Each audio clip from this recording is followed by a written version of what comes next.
I hope you guys are ready to jump in with me this morning. Today I just wanted to talk to you about the good portion. And as we are simplifying things this year, and our word for the year is simplify, God has really been challenging me on something that has honestly been a struggle for me off and on my whole life. I'm a list person. I like making lists. I like crossing things off at the end of the day. And I'm a planner. And really, truly, my favorite part of the day is crossing off things that I have done or that I have accomplished. I love that feeling, and it's like a feeling of relief.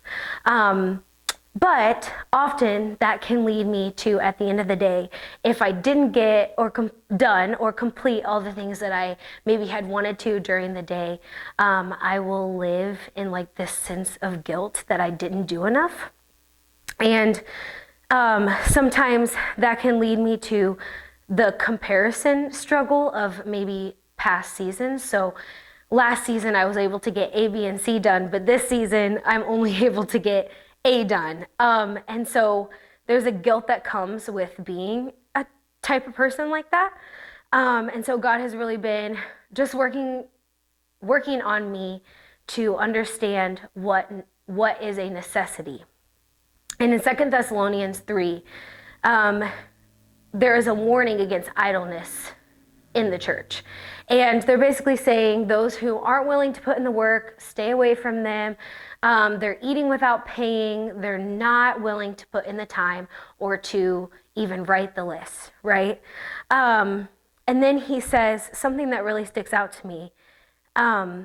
He says, these people are not busy at work, but they're busy bodies.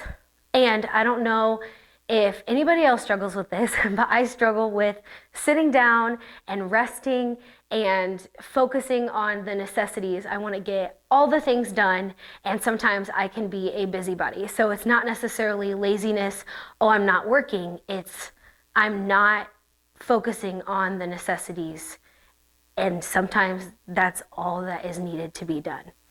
And so I was reminded in Luke 10, there is a story with Jesus and his friends, and Jesus walks into the village and he goes to his friend's house, and Martha welcomes him in, and she's so excited to have them there. She's serving, she's working, she's doing what she's actually supposed to do. She's putting in the work. She's not being lazy, right?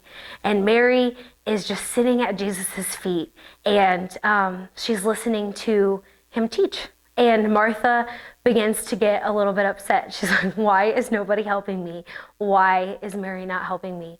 Like, Jesus, you need to tell her to get up and help me. And he says that there is a distraction with much serving. And I think sometimes that can go hand in hand with being a busybody. You know, Martha was being a busybody. She was putting her hands to work, but she was distracted because of her willing or desire to serve over the willingness to sit at Jesus's feet. And he says, you are anxious and troubled about many things, but there's only one necessary thing. And Mary has chosen the good portion. And I'm not going to take that away from her. And so just thinking about that and reflecting, there's really only one necessity that we need to get done in any season that we're in, and that's sitting at the feet of Jesus. So A, B, and C doesn't matter. Even, you know, when we serve, if you're a leader or you're on a team, there are a million things to get done on Sundays. But, you know, if we are not focused and sitting at the feet of Jesus, none of that matters. And multiple times in scriptures, it talks about how people are choosing the Lord as their portion and their cup, and their desire to sit at his feet is bigger than their desire to serve. And I think sometimes we put such a heavy emphasis on serving because it's a good thing and it's a God thing, but it can't be above the desire to sit at Jesus's feet. And so today, I hope that our prayer is that we choose the necessity of the good portion and that we sit at Jesus's feet today.